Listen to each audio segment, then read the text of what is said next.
بأضواء تنبض بالبهجة وألحان من عبق التراث انطلقت النسخة التاسعة من المهرجان العربي الذي تنظمه الجمعية المصرية للكتاب والإعلاميين، لتكون ليلة احتفاء بالكلمة والصوت والفن تحت شعار أسعدتمونا ووجب علينا إسعادكم. الدورة دي بتعقد تحت عنوان مبدعون من الذهب، وبتشهد تكريم 20 مبدع مصري والثمان مبدعين عرب في كل مجالات الصحافة والإعلام والشعر والفكر والأدب.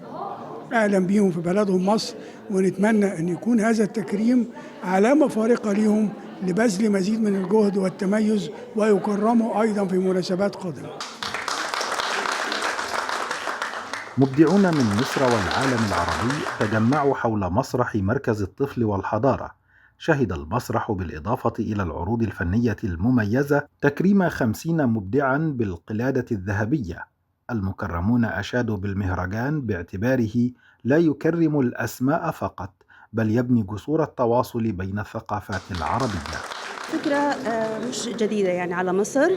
مصر دائما هذا دورها ومسيرتها يعني زاخرة، ودائما دولة جامعة، وكل الشخصيات وكل المواهب التي يعني تلاقي حضور أو يكون لها صدى ووجود كانت خروجها أو كانت مصر بوابة فتحت لها الآفاق. يعني ده تقليد سنوي مهم بيتم تكريم فيه بعض الزملاء والزميلات في مجال الصحافة، في مجال الإعلام بشكل متميز، يعني اللي بيقدموا إسهامات متميزة في هذا المجال.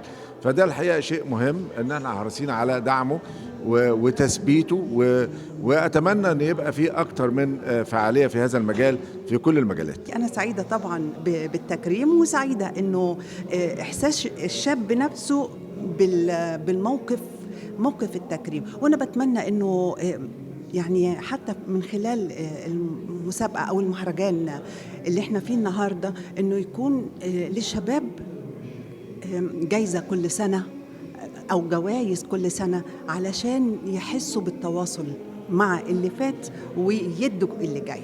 حفل يليق بالمبدعين، حيث يتوج تكريم الجمعية المصرية للكتاب والإعلاميين مسيرة عطاء لا تعرف حدودا بين وطن وآخر. من هنا من مسرح مركز الطفل والحضارة، حيث تلتقي الأصوات بالكلمات، تختتم الجمعية المصرية للكتاب والإعلاميين مهرجانها العربي في نسخته التاسعة. احتفالية أكدت أن الإبداع لا يعرف حدود، وأن الكلمة قادرة على جمع العرب على مائدة واحدة من الفن والإبداع. محمد جمال، التلفزيون المصري.